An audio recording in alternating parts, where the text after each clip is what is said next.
Welcome to the Thriving Outside the Box podcast. Join me, Dr. Kimberly Grocher, a licensed psychotherapist, executive coach, and yoga and mindfulness meditation teacher, as I shed light on the stories of leaders and entrepreneurs across industries who not only dare to create their own path in their careers, businesses, and lives, but have found a way to do it while thriving mentally, physically, and spiritually.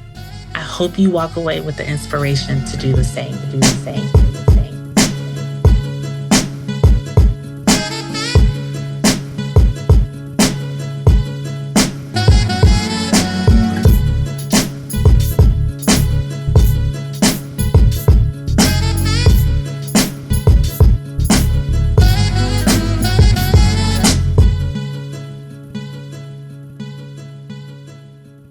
So welcome, everyone. Welcome back to another episode of Thriving Outside the Box. I am Dr. Kim Grocher, your host, and I'm very excited today to be with my colleague, Dr.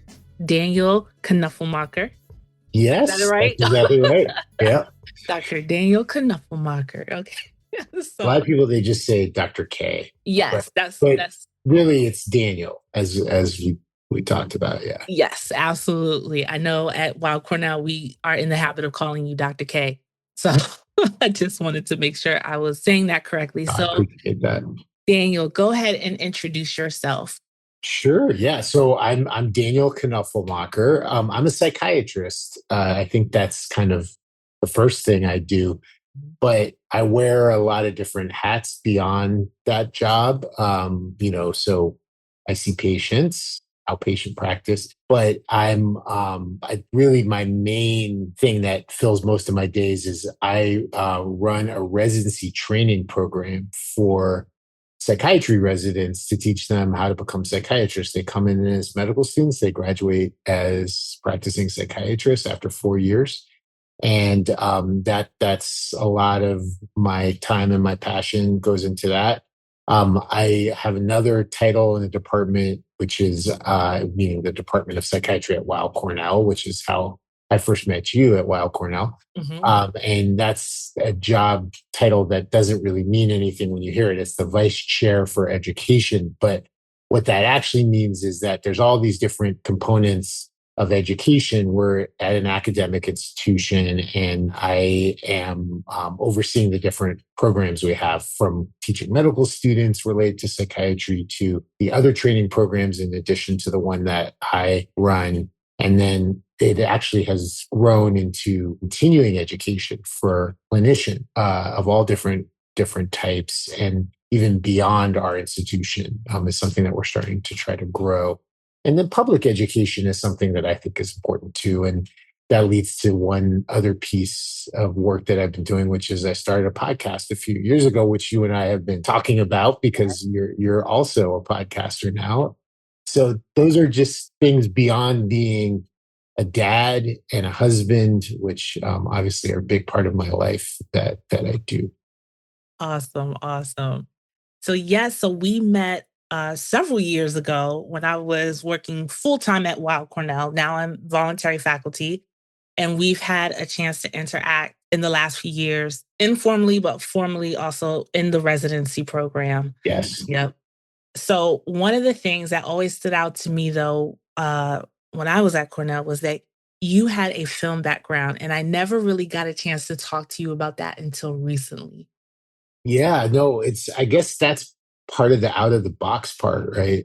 I think all of us, I know this is true having talked to you, and certainly think this is just human, is that we carry our pasts with us in so many different ways. But in this case, even in my career, I had an entire different career before I decided to go to medical school and then go to residency and become a psychiatrist. And that was working in the film industry. So it started with, after graduating from college, going to film school. I went to USC for film school and got an MFA in film production there. And it really translated quite quickly into working because I had to pay off those loans. And what I fell into was doing editing of films and television. And that eventually evolved into becoming what's called a trailer editor. editing the theatrical trailers that you see when you go to the movies before the movies start, or actually a lot more of the television spots that you see on TV about the movies. So that's what I made my living doing until I got really fed up with it and said, I want to go to medical school and become a psychiatrist. Wow. Okay. So let's pause for a second. What was it about working as an editor, trailer working in that industry that got you fed up? Yeah, it's a good question because I guess I should rewind even a little further back. I'm the child of two immigrant parents.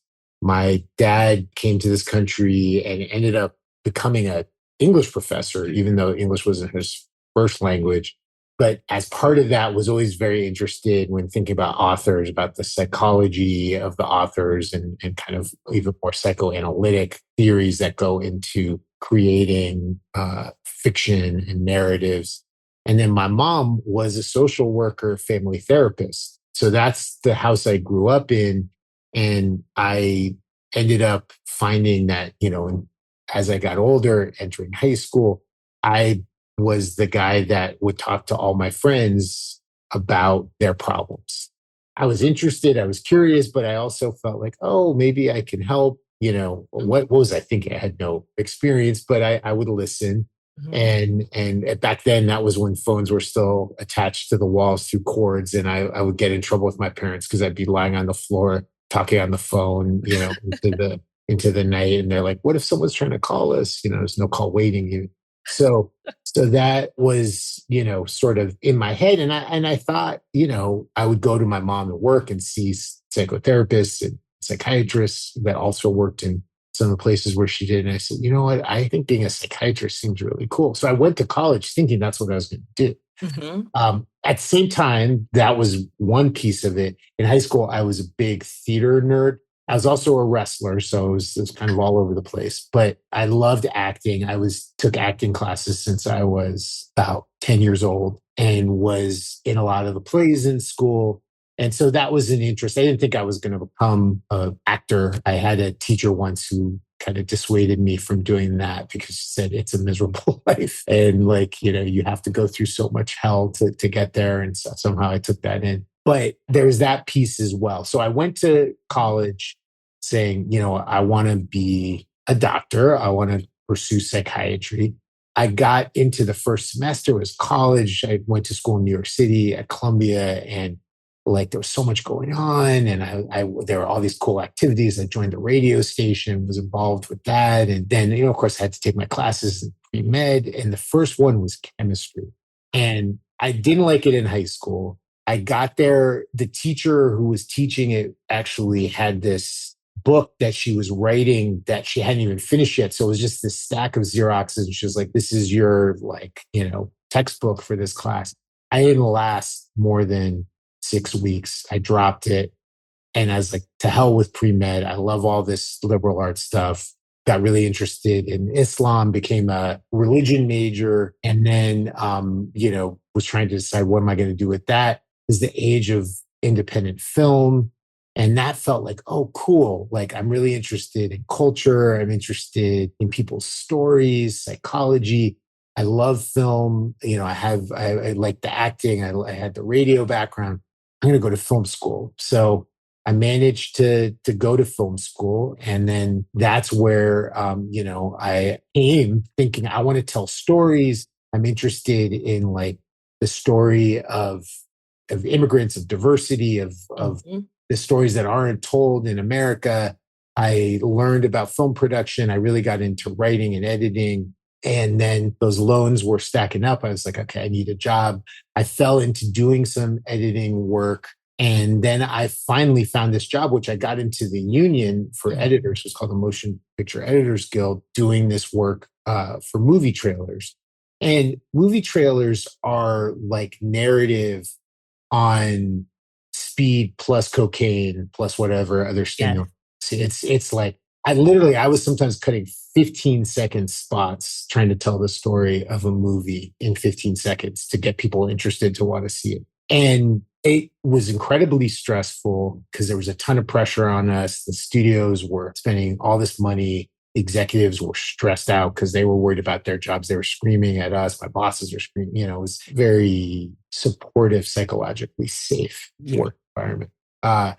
So there was that element of it. And I was finding that my body was like keeping the score, I guess, and taking a toll on me. I was gaining weight. I was developing medical problems I'd never had before. I had back pain for the first time in my life, gained a ton of weight, as I said, and was starting to realize that when I was going to the studios and hearing about the movies being made, the stories, that what I was doing, the marketing, was almost driving some of the stories that were being chosen and being told, which was not what really got me interested in film. And it was the human stories and kind of the more quirky, interesting things that I connected with were not the ones that often were being made.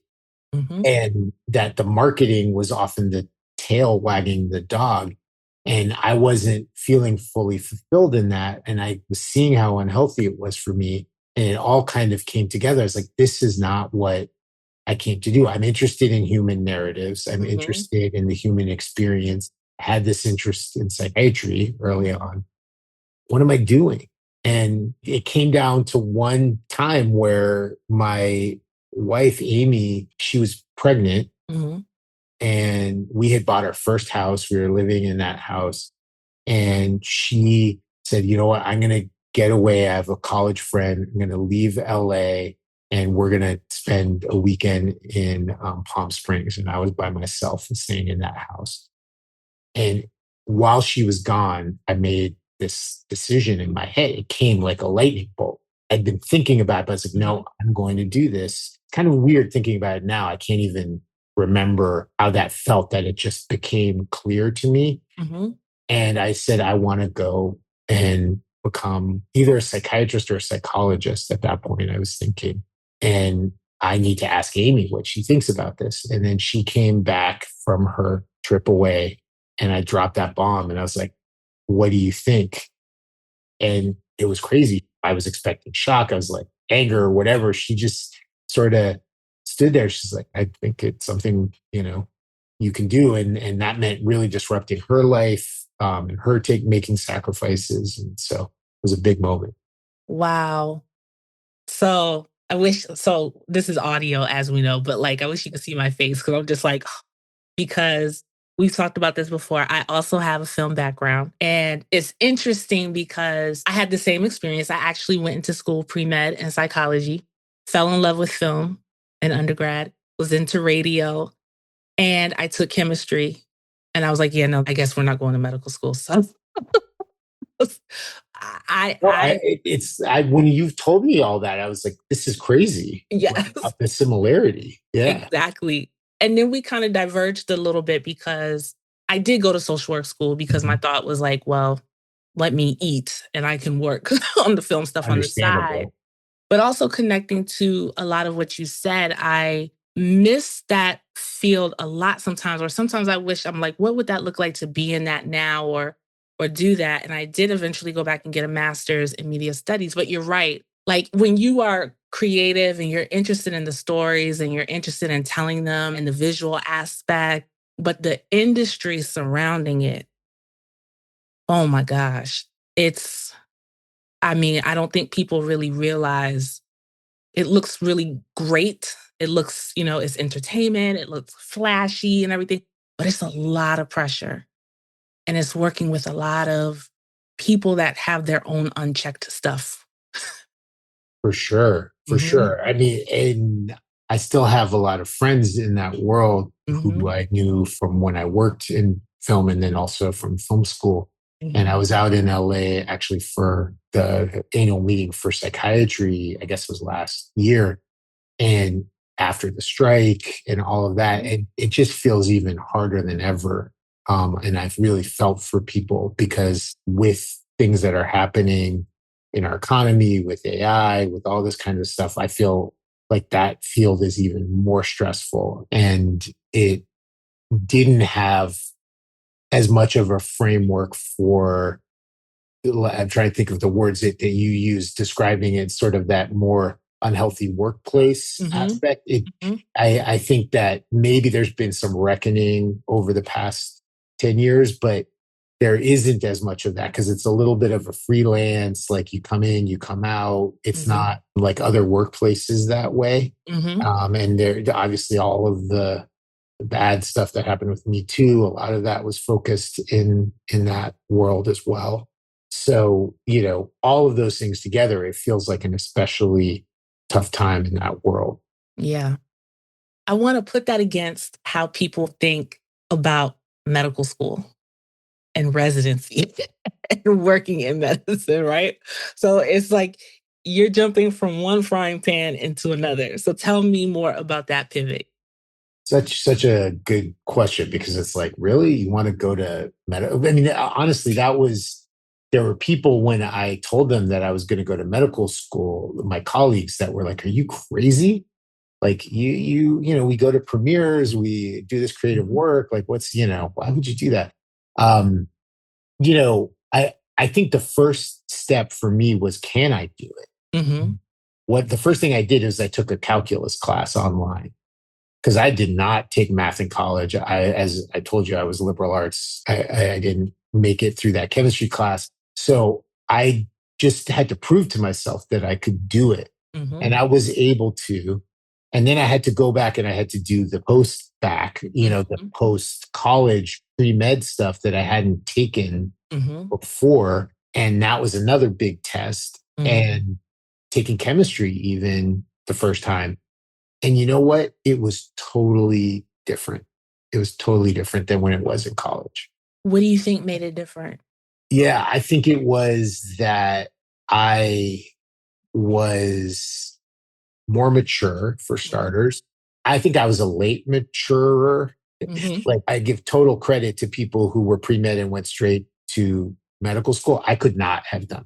I didn't know that till I had to leave chemistry, but I was somebody who needed to, bake in the oven a little longer before I was able to do that.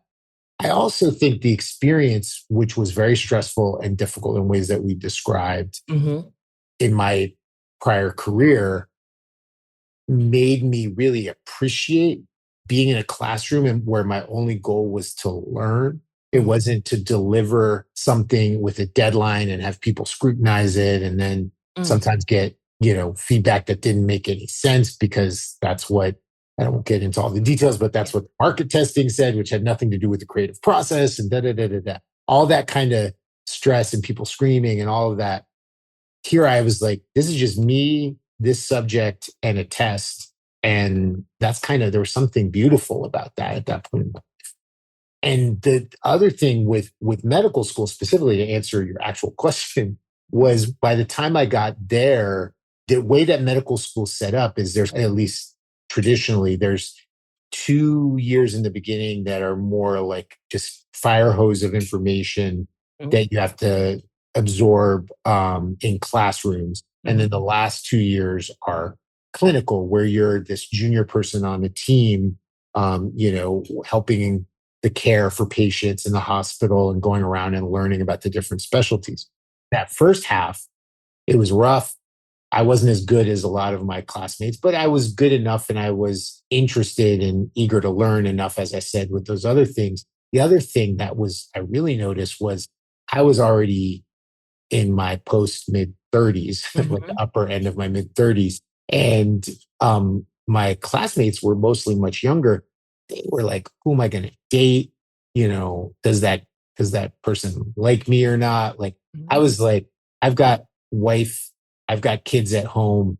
I want to be there, spend time with them, then go and study when I have time. I didn't have any choices like they had. Of like, should I go to that party tonight? Like, does that person like me? Like, I don't have time to worry about any of that stuff. It was like, be there when my family needed me and get my work done. And so that was kind of clarifying and organizing for me for that part. And then the second half, where you are on a team, if you worked a job and you're more experienced at like working on a team or delivering things, you're actually quite good at that part, because if you're helpful, you say, what do I do? You figure out how they give you challenges, you do them. It's people skills, it's working, being comfortable with somebody who's going through something that's really hard and being there.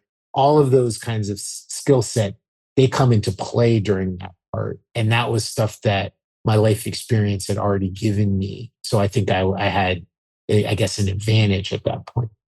That's awesome. Like all the things you went through before actually prepared you for this.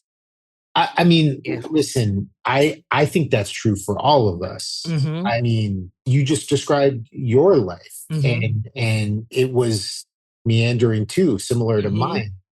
Do you regret anything that you've done, that you studied this or that at that time? None of it. None of it. I always talk about that movie Slumdog Millionaire. I feel like that's how life has been. Things happen and then later you're like, oh, okay, that's what that was for. I think about that with my kids all the time, because they question what they're doing or they're like, this is a waste. And I said, you don't know how this is going to help you later. You just don't know. And the people you meet, and I mean, look at you and I. Here we are talking like this, like we had talked at other points, and we know that we would be doing a podcast together 3 years ago. Nope. No. That's so cool. Okay, so you finished and then you went to residency. Yes. Yeah.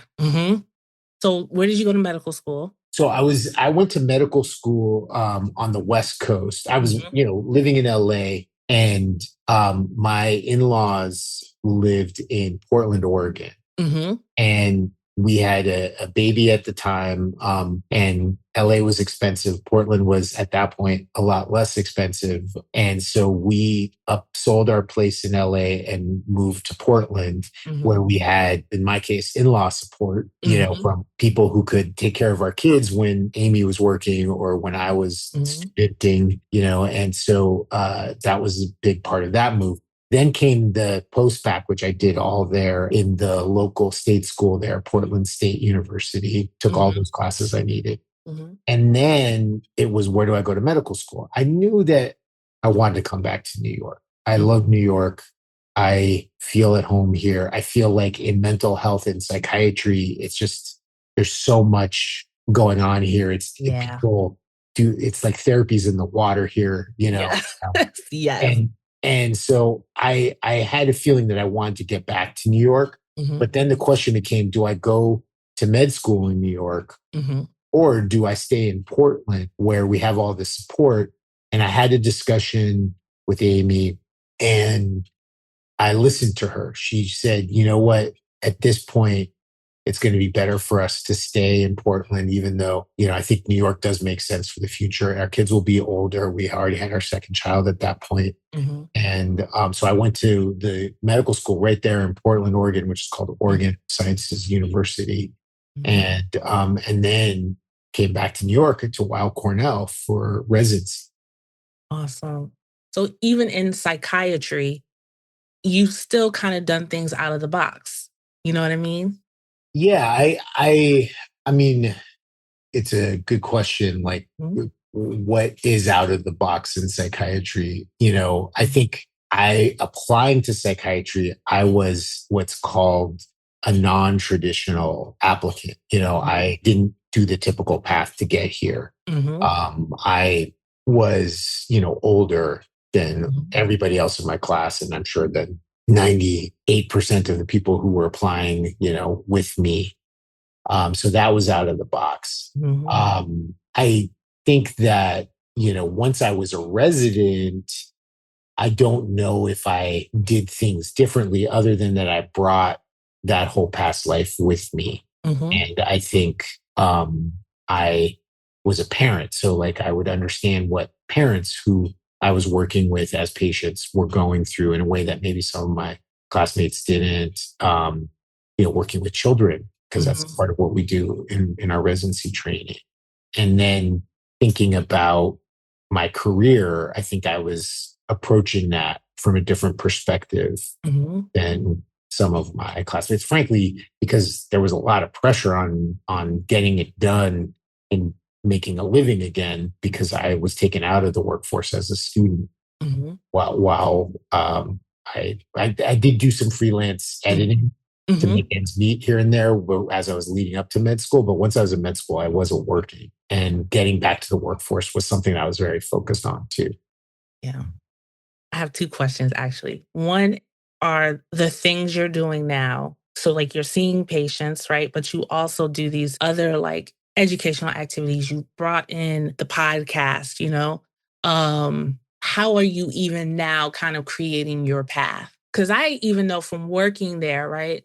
After you finished residency and you were like part of the faculty and stuff, you were always just kind of like, it's the education, and I was the vice chair, and now it's the Yeah, podcast. Yeah, like, that's a question I ask myself every day is like, how do I choose my path? And in some ways, the path that I took was even meandering once I left residency. mm-hmm, I did become a faculty member here. I did become a psychiatrist at Weill Cornell, mm-hmm, but I did a million different things, and it changed almost every year, except for a period for a few years where I had one job. But I started right in the beginning, literally doing like four different jobs. One was overseeing resident patients in a resident outpatient clinic. Another was working in medical student mental health, and then got a job at Rockefeller University, starting a kind of occupational mental health program there.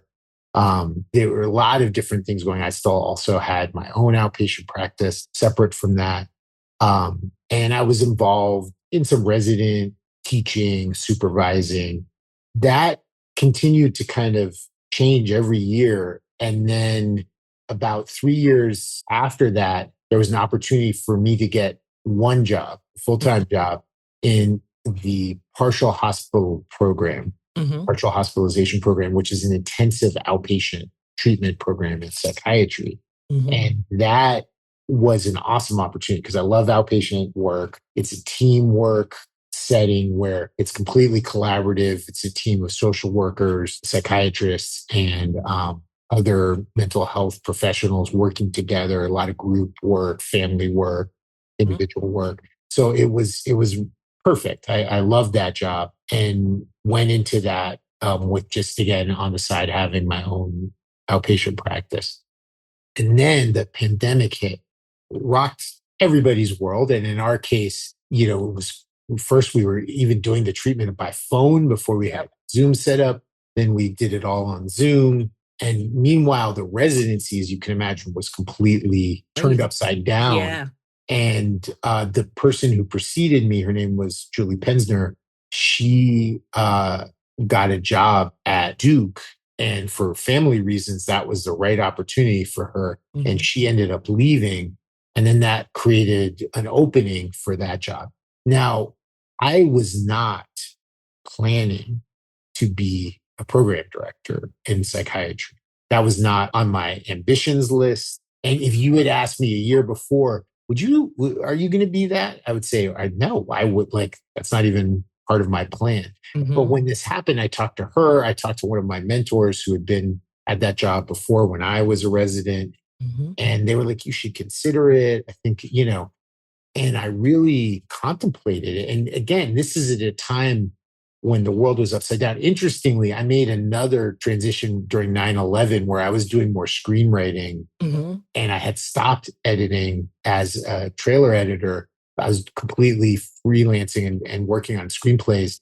9/11 happened, and I said, I'm stopping screenwriting and just go full time being a trailer editor. So now that as we're talking, I'm just thinking about this, like these kind of big world events somehow have helped catapult certain decisions. And at that point, I decided to go for it and I applied. mm-hmm, And then I became the program director. And then after that, the vice chair for education.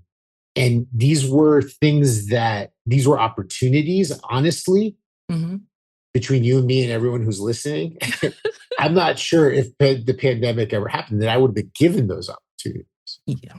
I think it's worked out well that I have gotten them. I hope and believe that people are happy that things are going okay. Mm-hmm. But I don't know that I would have been on that path at all. So some of this is about life happening and you evaluating things and making choices And that sort of, I guess, out of the box transition, that was certainly out of the box for me, Yeah. was not something I was planning. I just was presented with that opportunity, had some people I trust tell me to consider it, and then ended up deciding to go for it. Awesome. Awesome. So, in all of this, how did you stay well? I'll be honest, I haven't always stayed well. I think during that first period when I took on the job as the program director, it was overwhelming. It was still the pandemic, and I was working too hard. Mhm. And I think it took a toll on my mental health. I think it took a toll on my body. I've developed some medical problems that, I've since gotten treatment for, that I live with, but they started during that time. I'm not sure that that's, an accident or a coincidence that that happened. But what I've found is that through having my own therapy, Mhm. and really focusing on my wellness more, adopting lifestyle choices like meditation, physical exercise, which I was not doing consistently before I had all of this added stress in these roles. Mhm. That integrating those things into my life, and then I think parallel, just becoming more confident and comfortable with the jobs that I had, and not succumbing to that voice of like, you're going to fail. Do you really know what you're doing? You're going to be found out that you're an imposter, that you aren't qualified for this, all those kinds of voices in my head, being Mhm. able to feel confident enough to say, you know what, I'm not perfect, but I think I can do a good job at this, and have a more healthy approach to the work that I was doing. That all happened at the same time. So there were like specific actions taken and then an internal process. Yeah. I appreciate your honesty with that. I think a lot of times when people are asked that question, it's like, oh, I do this and I do this and I do this. And so you acknowledge that, like, it has been a journey. It hasn't always looked like this. It is an active practice. Things have happened, as a result of the stress, as a result of the pressure, as a result of the feeling like an imposter, just all the pressure. And that you are actively working like every day to be well. It isn't just one thing. I mean, I don't know how you feel as a psychotherapist, Mhm. or as a coach, but I think our own experiences, overcoming hardship, learning about ourselves, figuring out how to be well when things are hard, and then gaining confidence, experience, resilience from having gone through that.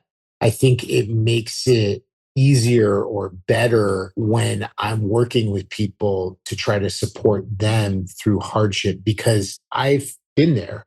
I mean, I may not have been there in the same way. I'm not, Mhm. for a moment, comparing anything I've been to some of the trauma I've seen that others have faced. Mhm. But I've been there in the sense that I've felt at moments like things are not going to get better, that I'm in a corner, that I'm losing hope, and that I've worked through it and come out on the other side, that gives me some sense of belief in when I'm trying to convince other people that that's going to be the case. Yes, yes, absolutely. I think that's so important, being able to tap into that human side, that human experience of saying, like, yes, it's a different experience, but I can also relate to that, not being sure, not knowing where to start, wanting something to change, but it's not that you're not invested, but it's like, where do I begin? Where do I even get the oomph to do this? And then, like you said, dealing with trauma or whatever came up in the past, I do think it helps a lot as a practitioner. What's also interesting with what I was thinking when you were talking was when you were talking about like that imposter syndrome. And I know that's common in a lot of workplaces and industries and stuff.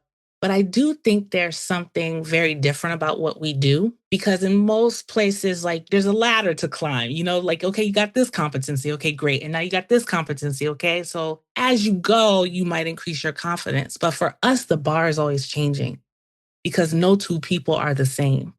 And so you feel like you're sitting with one person, you're like, oh, okay, I've got this. And then something else happens with somebody else, and you're like, oh my gosh, am I doing this right? Am I helping you? Am I messing you up more? Like, it's a lot. I think that's why we have supervisors or Mhm. peer supervisors. Mhm. I'm knocking on my colleagues' doors down the hall to Mhm. just connect with them and ask or share those kinds Yep. of things that you just said. And I do that for others. Mhm. And I'm sure that happens in other workplaces, but I feel like it's so important in Yes. our work because otherwise you're alone with yourself and with other people's problems. Mhm. And that is double the loneliness, double the weight. Yes, absolutely. In private practice, I definitely seek out consultation. I pay for it. I also have peers I talk to, different groups, staying in training and things like that. And like you said, having people to kind of bounce those things off of or share that with, because that's a lot to hold in addition to the other aspects of the job. Not to mention, then our own lives aren't always perfect. Things Exactly. happen, and Exactly. so yeah. Is there any question that I didn't ask you that you wish I asked you? I always like to end with that. Wow. Yeah. There's two things that I think are really important. I don't even know what the question would be that this is the answer to, but it's things that I think have been real threads that I expect based on having talked to you and the similarities Mhm. in your experiences and your interests that really I cling to when I think about this work and when I think about the path that I have ahead. Mhm. And the two pieces are story Mhm. and humanity. Yeah. I think that they're also very connected to each other. I see story as key to everything that I've done. I think it's actually important part of for all of us and all we do. Story, being able to tell our own story, being able to hear other people's stories, even outside of the therapeutic setting, Mhm. Yes. is an important part of human connection.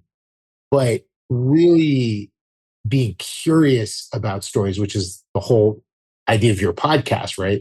Yep. To do that when you're helping somebody who's struggling to understand what in their story got them to this place, or how does their story impact them when they're feeling this way at this point in their life. I think thinking about ourselves in as part of a story is often helpful as we're trying to decide our path. And I think that our field, mental health, psychology, psychiatry, Mhm. social work, we sometimes need to do a better job of telling the story of what we do because I Yes. think there's people out there who are afraid of getting help. I think they don't understand, understandably, what they're feeling or Mhm. experiencing. And if we can get the message out there so they don't feel as alone and they know that there are things that they can do to help them, that storytelling is really important, which comes to the podcast, which comes to, you know, going out there and telling people about mental health in a way that they understand and feels real and compelling for them, I think is really important. So story, whether that's writing a screenplay, editing a movie, or, understanding someone's story in therapy, I think is really important.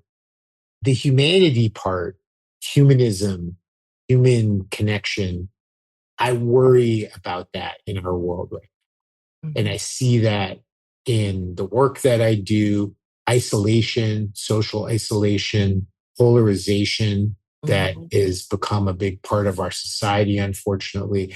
I'm not here to theorize about why that's the case. Mhm. Obviously, people talk about technology, social media. I was on the train yesterday, saw everybody on the train looking down at their phone. I was just didn't have, I happened to not have my phone in my hand. Often I do. But at that moment, I said, wow, when I was 10, if I was on this train, nobody would be just staring at a screen. Every single person is looking at their own screen. Obviously, that has an impact. Mhm. What is being lost when people are not connected, and how can we foster real social connection and keep that central to if people are going to be talking to AI chatbots, what is that extra level of disconnection from other people going to mean, and what bad results are there going to be that come from that? So I feel like if there's two things that are going to drive me forward in the rest of my career, whether that's in my personal life, whether that's in my professional life, trying to keep residents connected, which I think about because sometimes that can be really important in their training, or whether that's about telling the world about these things, those are the two pieces that come to mind. I didn't know you were going to ask that question, but that's just off the top of my head. No. what I would say. I love it. I love it. I'll just say, because I know we talked about this before, I'm excited to see what comes of these connections for you, specifically thinking about your professional life, because I know we've talked about how do we take this unique experience that we have as storytellers, as people who hold stories, as people who love sharing narrative in many different forms. How do we bring all of that together and take that forward to achieve exactly what you're talking about: humanity, connection, and through storytelling? And you're doing that here with this podcast. I mean, I know you and I have talked about working in the media, certainly news organizations, they need experts to talk about mental health. And fortunately, they're covering issues related to mental health, and people are constantly interested in that. So that's another way to get out there and do this. I hope to see you doing more and more of that too. Yeah, I think we both will. I know I'm definitely moving in that direction too. Yeah. Thank you so much, Daniel, for Oh my joining me gosh, my today. pleasure. Thank you so much for having me. This was very fun. This was awesome. The whole time, I wish people could see my face. I'm just cheesing. I'm like, yes. I'm mirroring that. So I guess, it's not a video podcast, but hopefully it comes through in our voices. Exactly. Tell people where they can find you or connect with you. Well, so I have this podcast. It's called On the Mind. You can find it on all the major audio streaming platforms. It's on YouTube and Apple Podcasts and Spotify. And if you search for On the Mind and put in like Weill Cornell Psychiatry, they put all that in there, it'll pop up. We cover a lot of different topics. I actually am not on social media, which I think is probably bad, because if I wanted to get out there more, I could, but I worry about, again, more disconnection, because I think I get sucked into it. So even though it's ostensibly a kind of connection, but not the real human kind for me. So really the podcast is a great place, and I hope people listen. Yes. Awesome. Thank you so much again. And thank you all for joining me for another episode of Thriving Outside the Box. And until next time. Yes. Yes.